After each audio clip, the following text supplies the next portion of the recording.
आप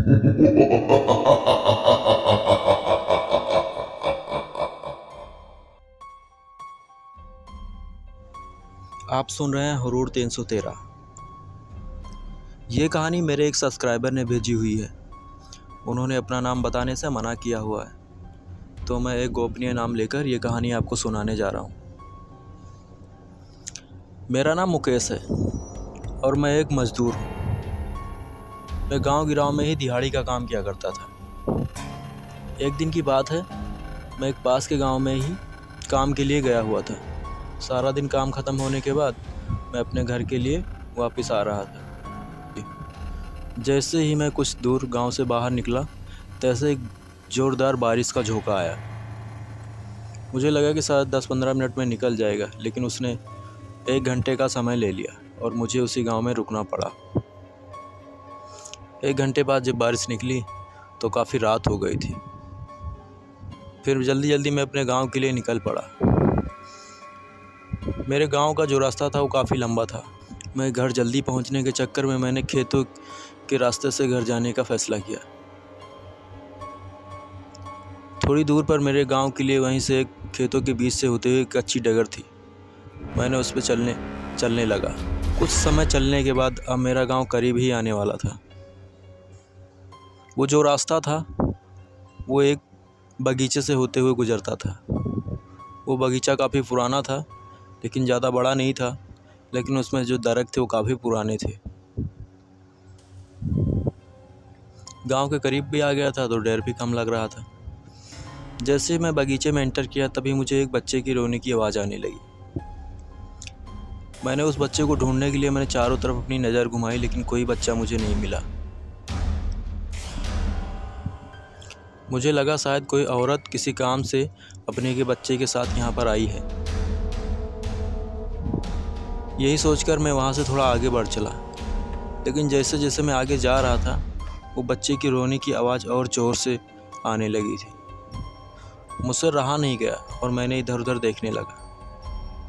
मुझे लगा शायद कोई औरत किसी मुसीबत में पड़ी हुई है, मुझे उसकी मदद करनी चाहिए। मैं उधर चल पड़ा जिधर से उस बच्चे की रोने की आवाज़ आ रही थी। जाते जाते थोड़ी ही दूर पे गया था कि मुझे एक दरख्त के पीछे से आवाज़ आने जैसे फील हुई। वो काफ़ी पुराना दरख्त था। मैं उसके पीछे गया। मैंने देखा कि 7 से 8 महीने का एक बच्चा उसी दरख्त के नीचे लेटा हुआ था।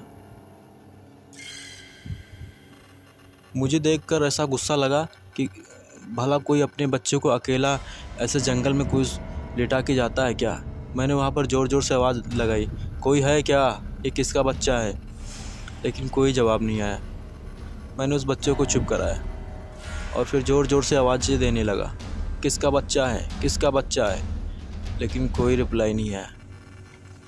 मैं बहुत गुस्से में था। मैंने सोचा कि थोड़ी देर यहाँ रुकते हैं, देखते हैं, जिसका बच्चा होगा वो आता ही होगा और आने के बाद उसे मैं बहुत डांटूंगा। अब लगभग मुझे 1 से 1.5 घंटा हो गया था वहाँ रुके, लेकिन कोई नहीं आया।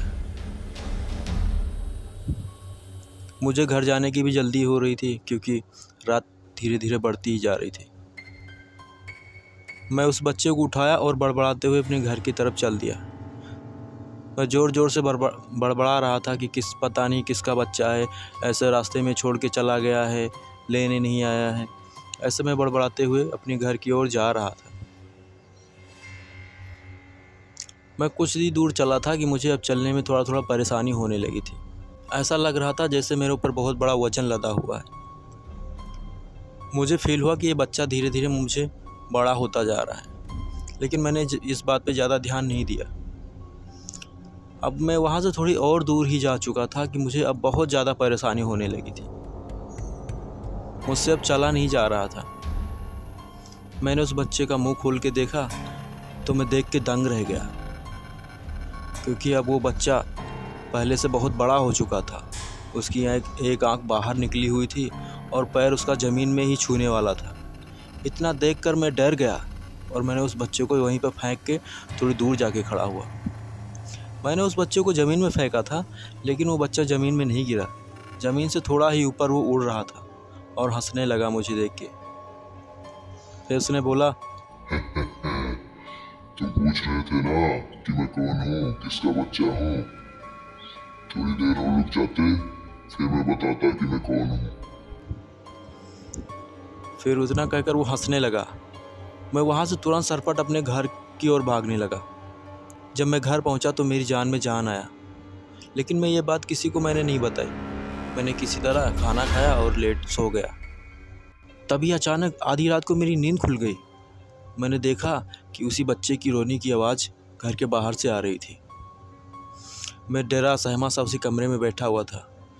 फिर मैं उठा, अपने सारे घर वालों के पास गया और मैंने अपनी बीती हुई वो घटना सभी को बता दी। लेकिन एक बात ये थी कि जो आवाज़ मुझे सुनाई पड़ रही थी बच्चे की, वो सिर्फ मुझे ही सुनाई पड़ रही थी, मेरे सिवा किसी और को नहीं सुनाई पड़ रही थी। फिर सुबह हुआ तो एक गांव के बगल ही एक विशाल मंदिर था। वहाँ पे एक पुजारी भी रहते थे। मेरी माँ ने उस पुजारी के पास लेकर गई और मेरा वहाँ पे इलाज कराया। साधु ने मुझे एक काली तवीज़ बना कर दी। तब से मुझे उस बच्चे की आवाज़ आनी बंद हो गई। अब मैं ठीक ठाक रहता हूँ और अब कहीं अपने गांव से कहीं दूसरे गांव में मंजूरी करने के लिए नहीं जाता हूँ। तो ये थी मेरी कहानी।